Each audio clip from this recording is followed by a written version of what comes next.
Hello, everyone. Welcome to Cellular Healing TV. I'm Ashley Smith, and today we welcome two special healers, Doctors Jason and Melissa Saunders. This power duo are co-owners of a holistic chiropractic and health facility in northern New Jersey called Core Therapies. They are also the parents of three amazing children and are truly living it to lead it as some of HCF's top platinum doctors.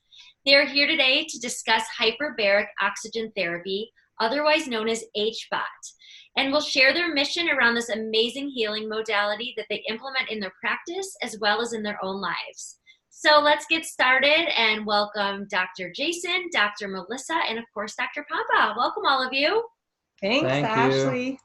Thanks for having me. That was such a nice intro. Thank you. It was a nice intro. Healers, powerful duo there, and all of it. They're lovely people. We're excited.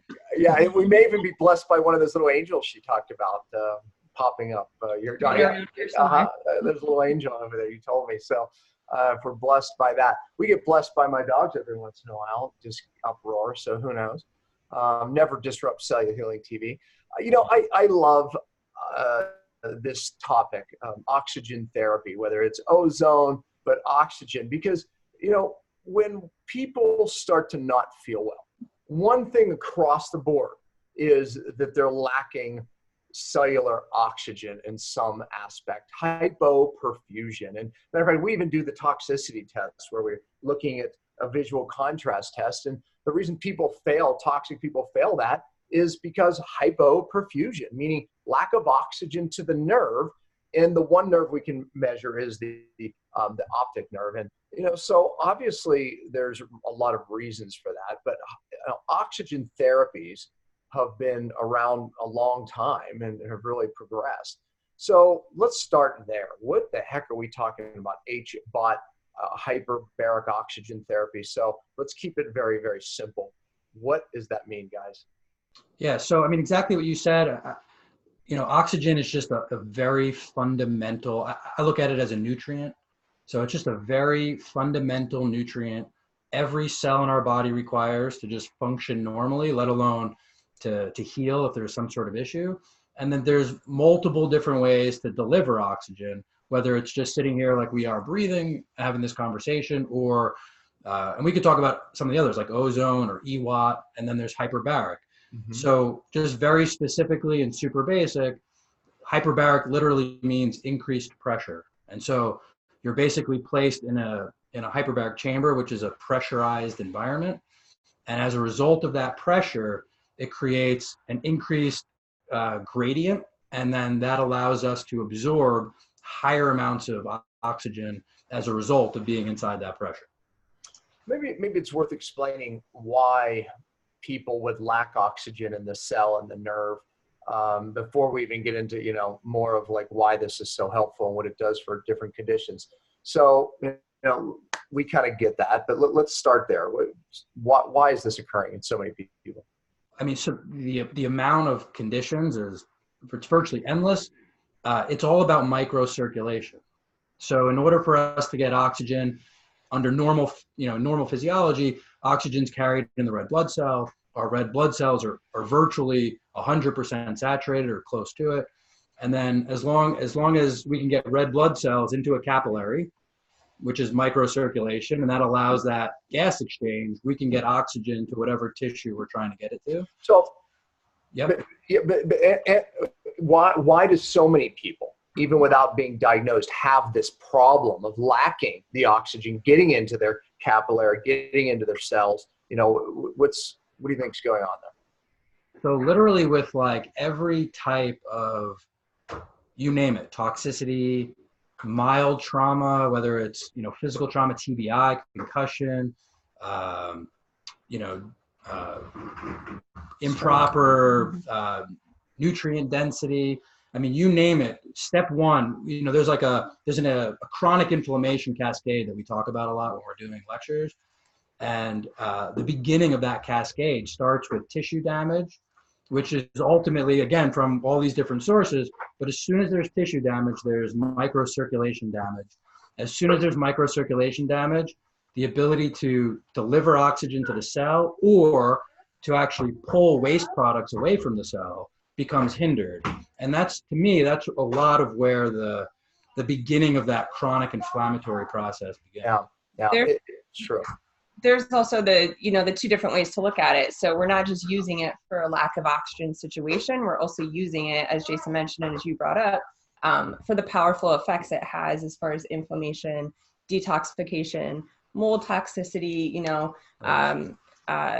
Lyme, a lot of the stuff that you cover on your Cellular TV. So there's the powerful benefits of the therapy as well. I was just literally reading an article this morning, today. It's about Alzheimer's and dementia, which is affecting, my gosh, it's scary, when you really look at these numbers.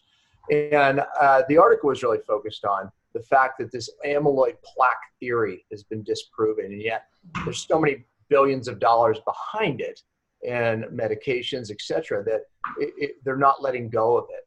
And yet it's like, so there's a very powerful group that still is pushing that literally failed theory.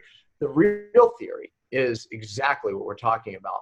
Microcirculation problems, oxygen decrease to certain parts of the brain. And, therefore that's why you see the results you do with this hyperbaric oxygen therapy, work so well, because the real issue is there's certain traumas caused by toxins, other, like you said, nutrients, whatever, a lack of blood flow, tissue damage, greater lack of blood flow.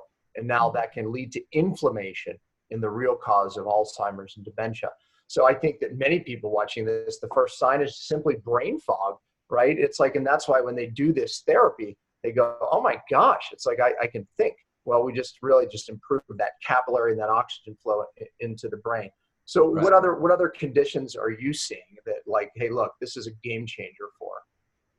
So a lot. I mean, yeah, we see a lot in our clinic in New Jersey. We see a lot of autism, because autism is just really prevalent here. We see a lot of people for There you go. I knew the queen would arise. for toxicity challenges. You should see what she just did. She shut her food. That's so funny. Like I show up. Okay, I shouldn't egg her on. Okay, I'm sorry. I'm interrupting you. I just can't help myself. Go ahead. That's fine. We see a lot of people dealing with Lyme, also just being in the Northeast. A lot of people that have brain fog, chronic fatigue, inflammatory, pain-based conditions, fibromyalgia, concussion. We see a lot of concussion. We see a lot of a like variety you said, of dementia things. also, for various reasons, patients that are undergoing or in different phases of, cancer treatment of some kind. Mm-hmm.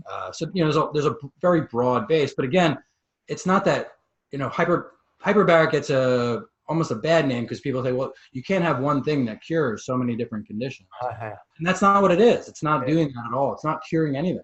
Yeah. It's just that, like we started this conversation saying that underneath so many of these chronic illnesses is a different type of damage to the microcirculation, leading to inability to nourish the cell properly, leading to further damage, further chronic inflammation. So if we could just break that pattern, actually get that healing to occur, that's where it has an impact on so many different conditions, not because you're curing the condition, but because you're getting to the underlying cause of some conditions. Yeah, I mean, through circulation, the innate intelligence in our bodies knows how to heal. So your point, this doesn't heal or cure anything. But if we can increase circulation to an area, now we're bringing in, of course, increase in blood flow, but also white blood cells, also things that really drive healing that are needed, right? And once the body, the intelligence can recognize that via increased circulation, now it could start bringing in stem cells. It could start bringing in everything that it needs for healing.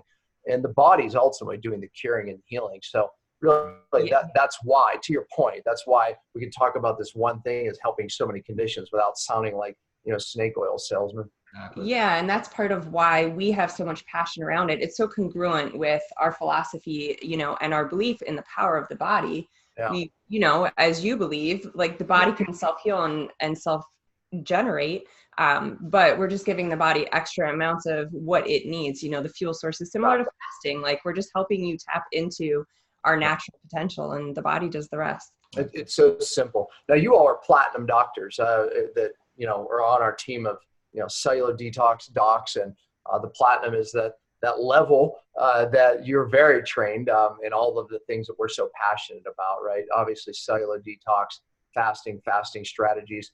Now, what have you seen this? Because, I talk about health centers of the future, which is the name of my seminar organization that trains these concepts. Now, what have you seen with the cellular detox, the fasting strategies, and this HBOT therapy? Your clinic's in New Jersey. I mean, this is a health center of the future when you're pulling all these things together. Yeah, it's again something we talk about a lot when we're doing some workshops and lectures. It's every one of those therapies is great, right? If you're doing metabolic therapies like diet variation and fasting, if you're and that's just all you're doing, I mean, you're going to get some amazing results. If you're doing really powerful and appropriate detoxification programs, you're going to get great results. If you're doing hyperbaric, you're going to get great results. But it's just so different when you bring them together, that the synergy of these, one of the things, because when we lecture to medical doctors and we're talking about and we want to say, like, well, in research, we have to control all the variables, and we can only change one thing at a time and make sure that this is having the effect. Sometimes I think from a research standpoint, that has a place and it's appropriate to do. But in the clinical environment, if you're addressing these singular therapies one at a time, how many times I've had somebody come in, well, I tried gluten-free for a month, that didn't work, so I put it back. And then I was dairy-free for a month, and that didn't work, so I put it back. And then I did this detox program, but I got so slow. But and you had to do all of it, and you had to do all of it for some period of time to really nourish the system enough to actually get the changes you're looking for. So, I'm amazed, honestly, in the last few years, especially having brought in a lot of the different techniques that, we go through in our groups, to see the synergy of all those pieces come together for people, and there's nothing like it. Yeah, I mean, that's the whole point of the health center of the future. It's like, this multi-therapeutic approach that I've been teaching for 20 years. It's our passion. I mean, it really is, and so. I think what's a big part of it for us too is, anytime you're doing a powerful, really effective, safe detox, you're still going to sometimes get some kickbacks and some reactions, and for, a lot of people, we slow it down, and we know how to do that through the group and our coaching, and but also using certain tools in health centers of the future, like hyperbaric oxygen, has made a lot of difference because it can help just minimize that detox reaction. Yeah, listen, obviously, this. I've encouraged every one of our platinum doctors to have one of these units in their office.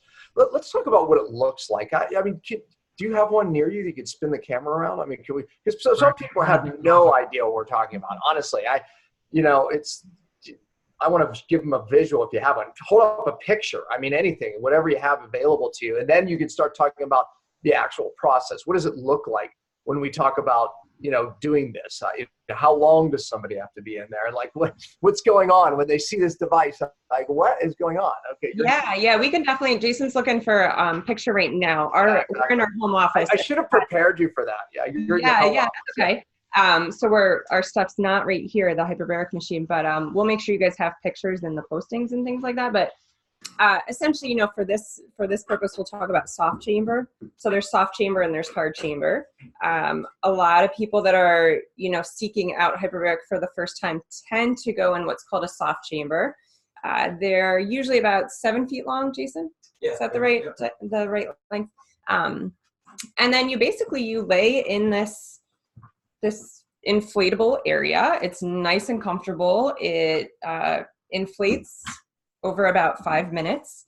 You feel a little bit of pressure in your ears, just like if you're flying. So you just stay ahead of it. You clear them, chew gum, yawn, swallow. And usually people stay in there for about an hour. It's a nice little sensory deprivation for a lot of people too. There's some white noise. A lot of people sleep or read, take a little nap, relax, maybe listen to some music. And yeah, you got a picture? Yeah. I don't know. I'm not sure if you could see them or not, but so that would be one version of a soft chamber. Yeah. So that's about 7 feet long to hold your average long. It's like 32 inches wide. So about the width of like a typical doorway in your home.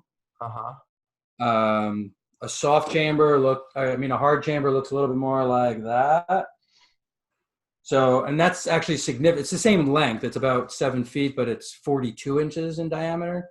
So yeah, the hard chambers, they go higher pressure, therefore more oxygen, and definitely better used in a professional situation. Now, here's one that you all sent to Daniel. This is my son. Most people watching knew he broke his back.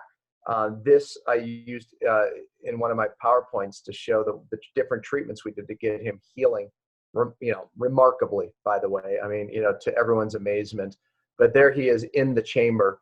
I don't know if you can see that, but then that's the end of the chamber. Yeah, so there he is inside there.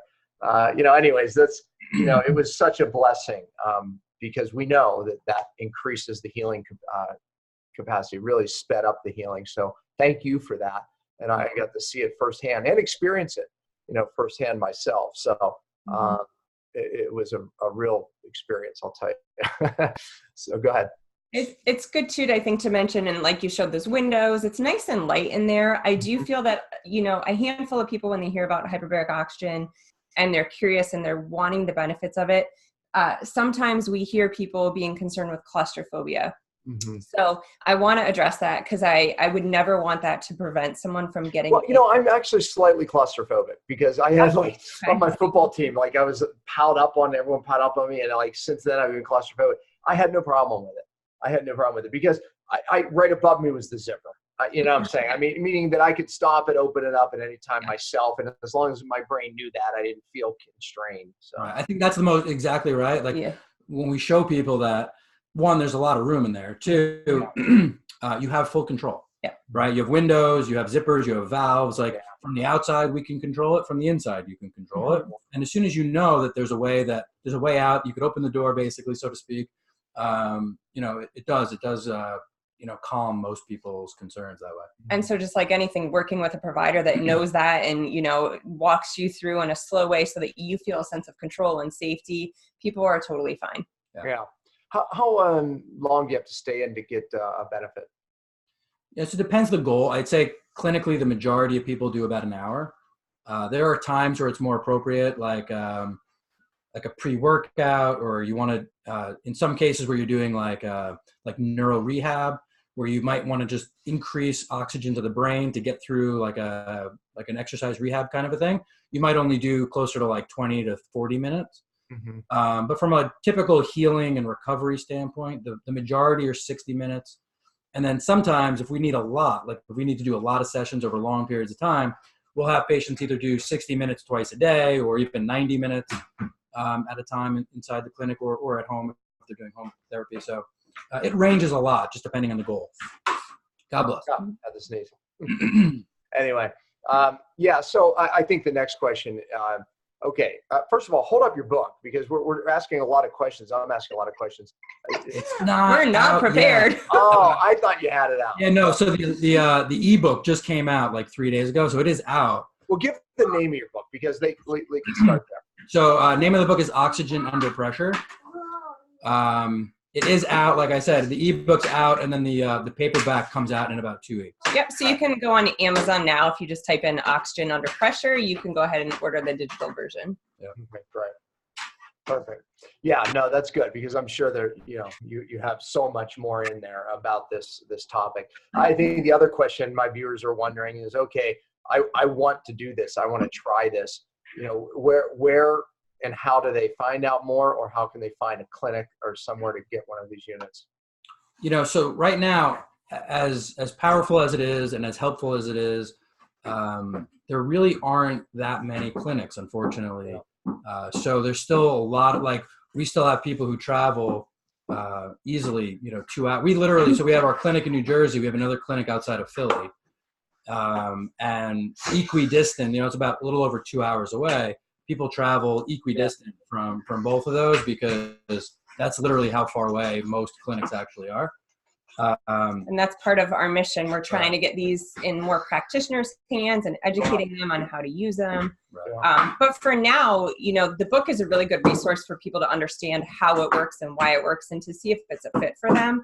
And then from there, if they want to reach out to us, and we'll make sure all the resources are posted with this video, we can certainly help find someone that's, reputable and in their area and who's good and skilled at what they're going in for.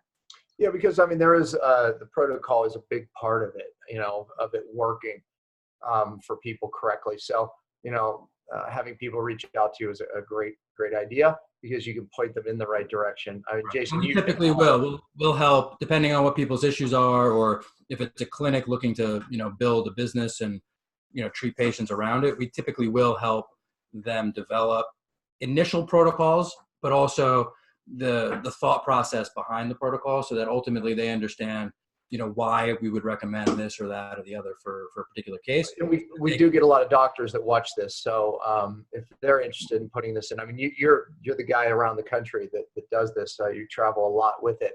Are we giving, I don't know if Ashley's going to put up your contact. I'm sure she will. But you can give it now. You can give it now. If you the best resources for sure are the website HBOTUSA.com. We also HBOTUSA.com. That's our company name.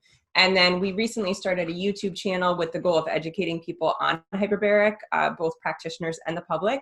So if you just go on YouTube and you search HBOT, so HBOT space USA, we post videos on there every Monday and Wednesday. So that's a great place to learn about this as well. Right.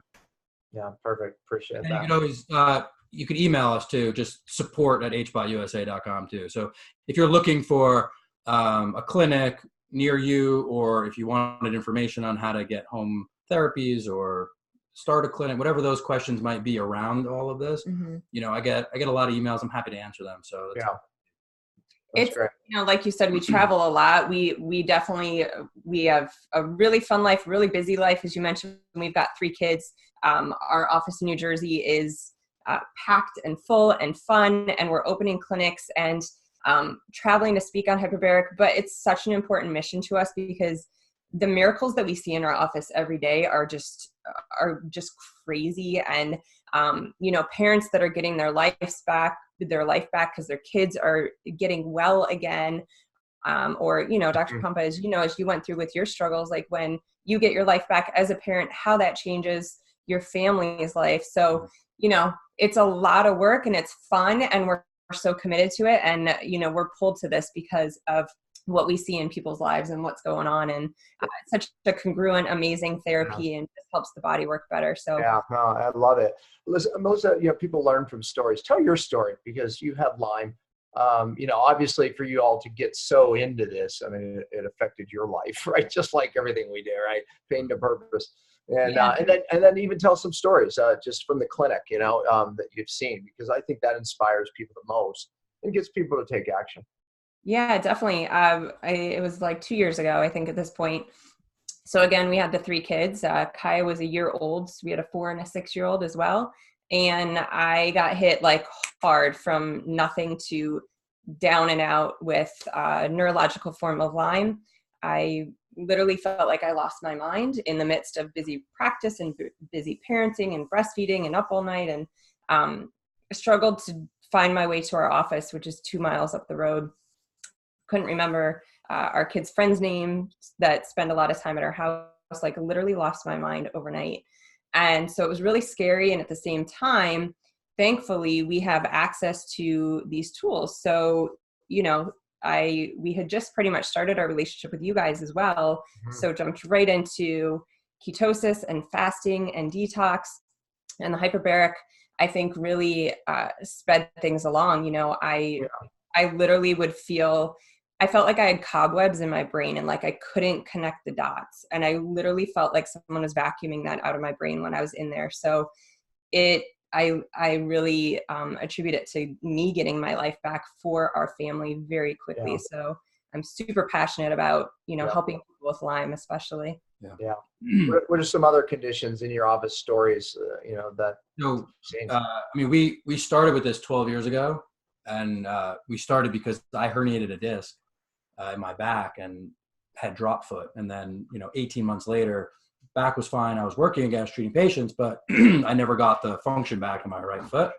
And I was at a conference. They had chambers. It looked cool. I had no idea what it did. And I got in, for 20 minutes, a half hour, got out, didn't think much of it. And then all of a sudden, about 20 minutes later, I started getting like pins and needles in my foot.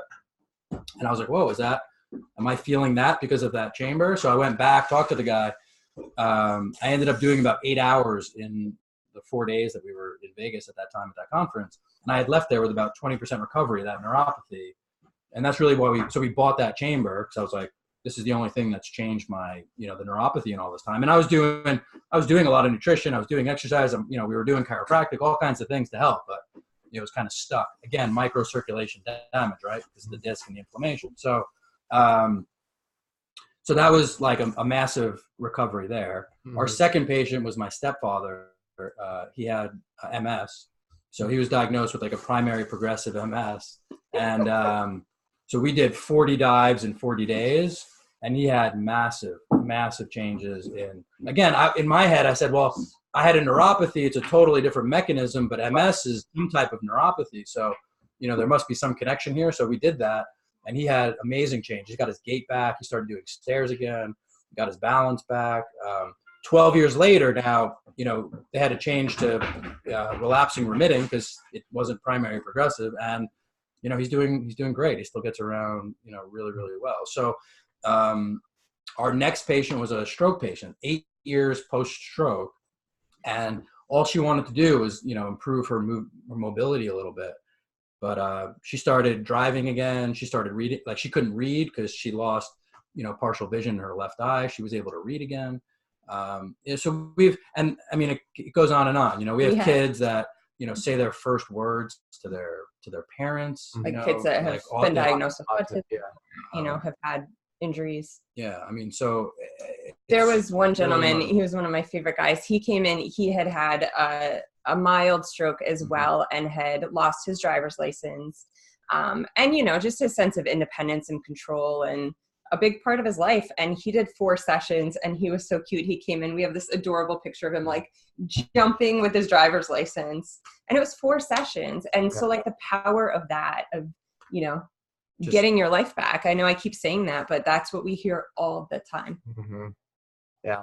Yeah. It's why you're here, obviously. It's it really, whatever we're doing, in a clinic, it makes it that much better, because we need that innate intelligence reaching those tissues. And I'm sure you see great results too with diabetics, diabetic neuropathies and things that, literally won't heal. Right. Again, it's the same thing, right? It's, damage to the circulation from glucose being out of control. It's the same as dementia, right? Like, so is dementia type 3 diabetes? So we have all this vascular damage from, blood glucose not being, under control properly. And again, if you could restore, there's a handful of mechanisms that hyperbaric, it just does every time. And, neovascularization is high on that list. So we keep talking about microcirculation damage. Well, the fix for that is to heal the vasculature. And one of the most important long-term benefits of hyperbaric therapy is literally angiogenesis. Yeah. So we have all this damage that's accumulated over the years to the microcirculation, to an area of trauma, or to our brain, or whatever the case is.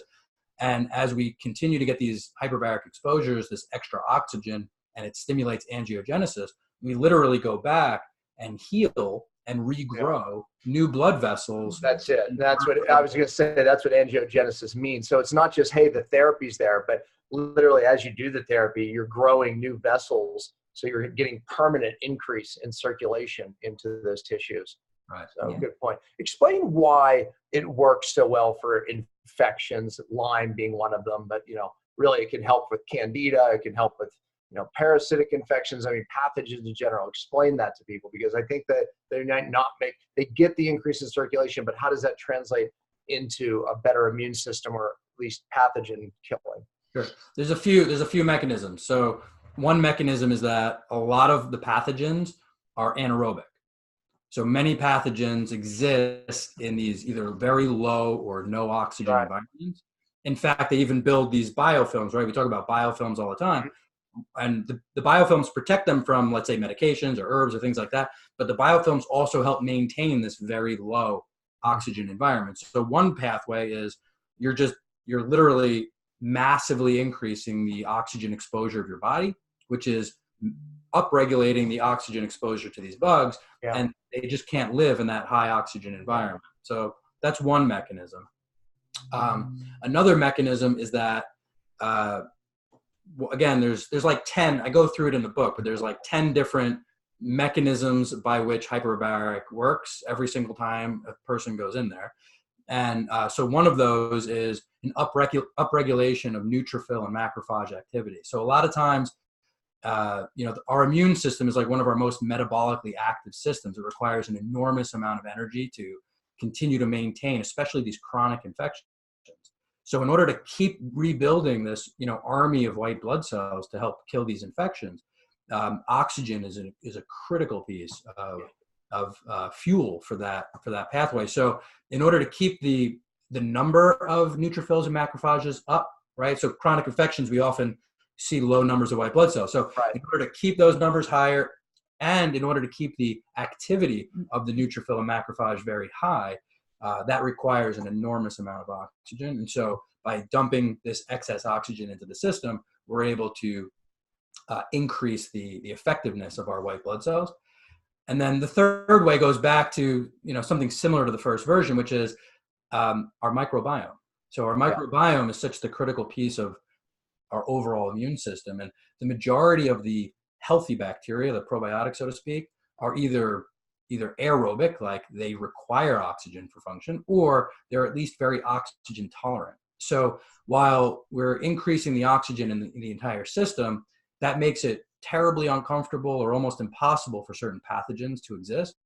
At the same time, it's actually nourishing the healthy bacteria, the healthy part of the microbiome, so that we can increase the healthy bacteria while we're decreasing the pathogens, and we can create a better balance in terms of bugs. Now, that's true of most mycotoxins as well. So again, whether it's a Lyme issue or a bacterial issue, even viral, you're going to see these shifts of oxygen really impacting the overall immune system. And then with something like Lyme, there's two pieces. There's killing the infection, but in so many of these infections, there's all the damage that's occurred as a result of it. Yes. So once we've killed the infection, we're not finished, because now we need to continue to have that higher level of oxygen in the system so that we can rebuild whatever the damage was that occurred. So, well, and for the same reason, you're hearing, people are probably starting to hear a lot about hyperbaric oxygen therapy for people that are dealing with cancer. And so, same thing, a lot of the conventional treatments that are used for cancer destroy the system. And so what people are finding is they can get by with less of those treatments, or if they get to a point where they're wanting to continue them, but their body isn't handling them well, their body then has the strength and their immune system is stronger so that they can handle them. Right. Yeah, no, I know it's used with cancer very successfully, so that was one of the questions I actually had. Is there any conditions where it's not recommended, or, that you shouldn't do hyperbaric therapy? I mean, there's a few, there are a few chemotherapy drugs that, their main side effect is the fact that they're blowing through a lot of our antioxidant system, like SOD, like superoxide dismutase. So it's a relative contraindication. You just have to be careful and be aware.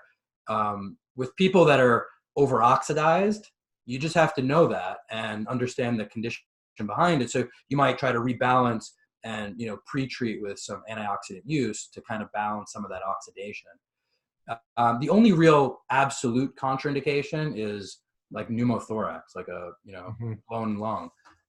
You can't have, in order for you to be in the environment, you just have to be able to equalize the pressure. If you can't equalize the pressure, you really just can't be in there. And so whether that's equalization in our ears, but that kind of, you don't feel pressure in your body. Like when you're in an airplane, your ears pop, but you don't feel the pressure in the cabin. It's the same thing. So, but the only place we really feel it is our ears, or you could feel a little bit intestinally if there's some air pockets, or like if you can't equalize with your lungs, you would feel it, quite a bit in your thoracic cavity. That's the only reason it's like a contraindication.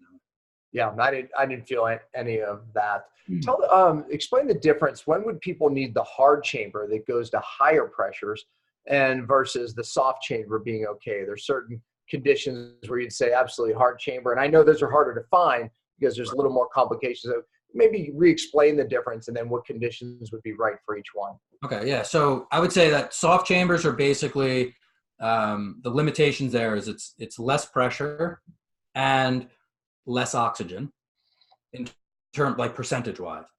Now, in the beginning, we only had a soft chamber and we weren't even adding any oxygen to that. So it was literally just compressed air. And those first few stories that I told you about, like myself, my stepdad, those were just compressed air. So even that, it's still about a 30% increase in oxygen. So real quick, if you're about 98% saturated right now with oxygen, red blood cell wise, and you had a green tank of oxygen in a mask and you were breathing that, the best you could ever do is go from 98 to 100. Yeah. It's our oxygen carrying capacity is limited to how red blood cells carry oxygen in our body under normal atmospheric conditions, right? So that's an important piece because when you go into a hyperbaric environment, you'll fill that 2% like in no time.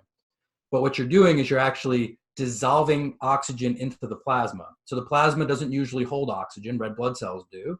But in the environment of pressure, you can dissolve oxygen into the plasma. That's why you can get such massive increases. So in a soft chamber, no extra oxygen, you're running somewhere between 25 and 30% more oxygen, not 98 to 100, the equivalent of like 127.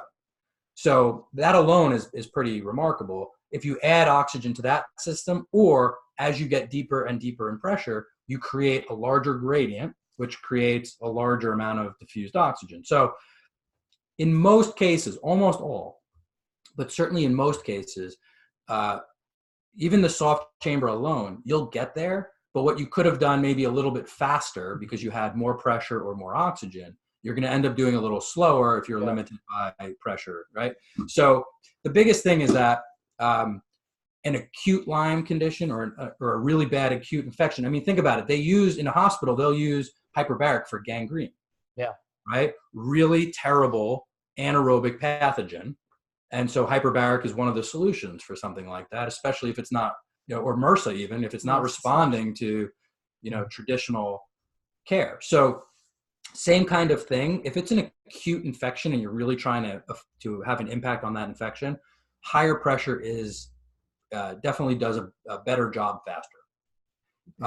Subacute infections like typical mycotoxins or chronic Lyme, if it's not really that we're going after the infection as much as the inflammation and the consequences of that infection, usually the soft chamber is enough.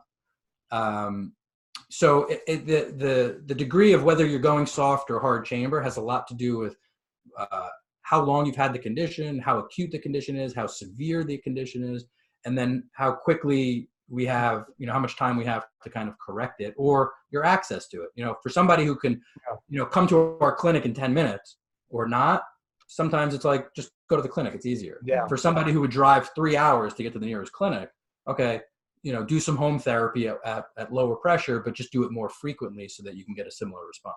Right. But again, there's so much variation that's why I think it's really important that, people be guided to some degree on how to do it. Because, I hear all the time, well, I tried hyperbaric, didn't work. I did it like, once a week for a month or two, like no chance. Like it's just not, depending on the issue, most likely that's just not going to cut it. So you really want to make sure if you're going after that, whatever that issue is to use this tool, that you use it properly to get the benefit. I'm sure you cover that in your book.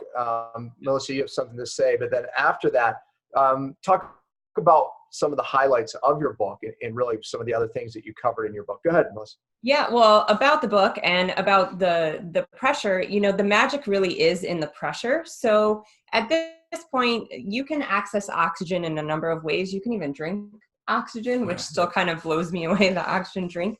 But the magic is really in the pressure. So, and that's why we named the book Oxygen Under Pressure, because as Ethan mentioned, you can put on green tank, you can get from 98% to 100%. And so then it begs the question, why would you want to be over 100%? Why do we want the pressure? Well, we like to describe oxygen as a nutrient. So, similar to something like vitamin C, right? Mm-hmm. We all walk around with pretty much enough vitamin C, and then sometimes you might want to megadose to help get over a cold or to help boost your immune system.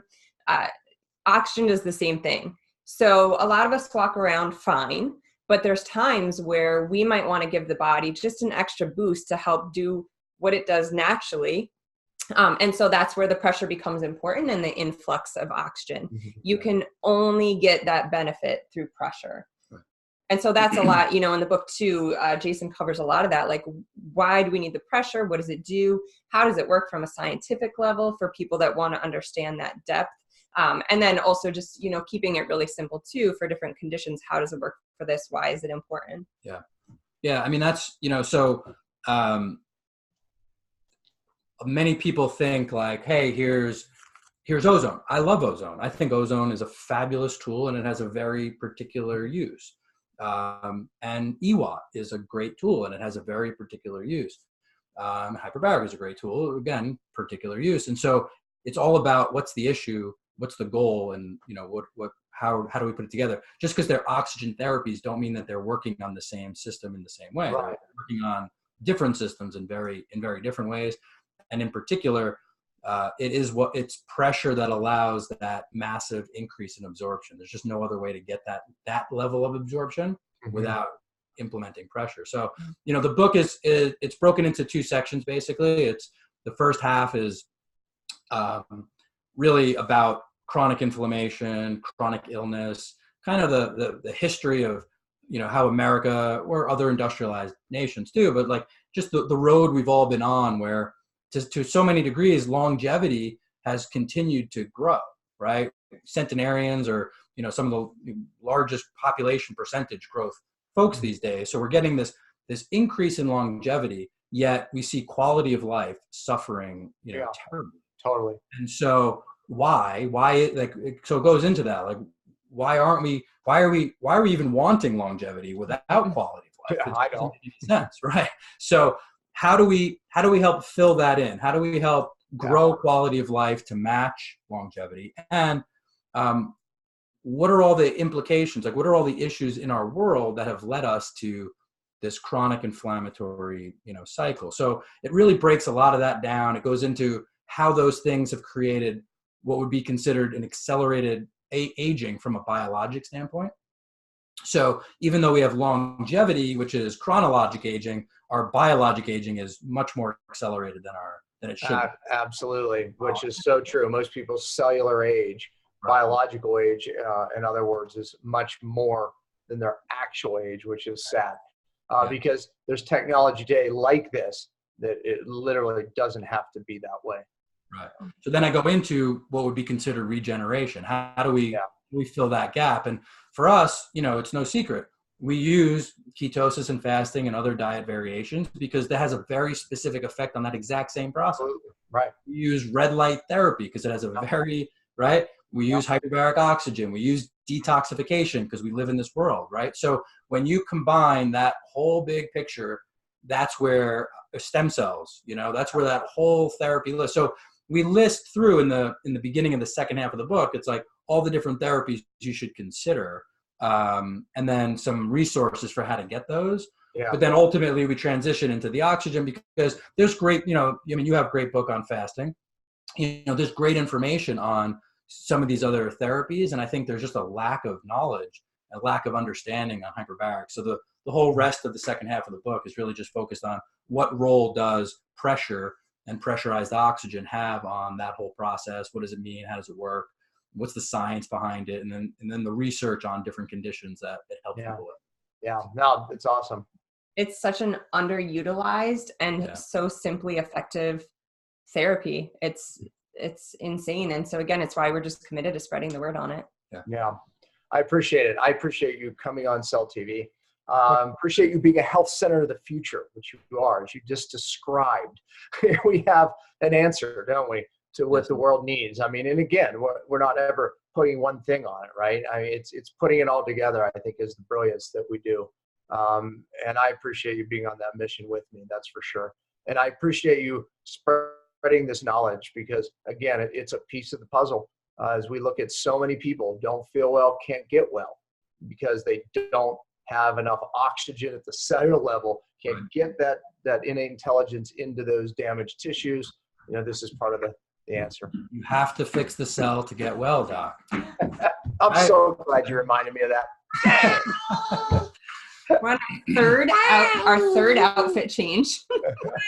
So what does the Queen have to say? What do you have to say? Bye bye. There you go. Well, we'll leave it with that. We'll let her say the goodbyes. Thanks so much. I love and appreciate you both. Thank you so much. And get Jason's book and make sure you contact them. They gave the information lovingly, so I appreciate you doing that, talking to the people, lead them in the right direction. Thank you all. Thank you. Bye, everybody. Bye.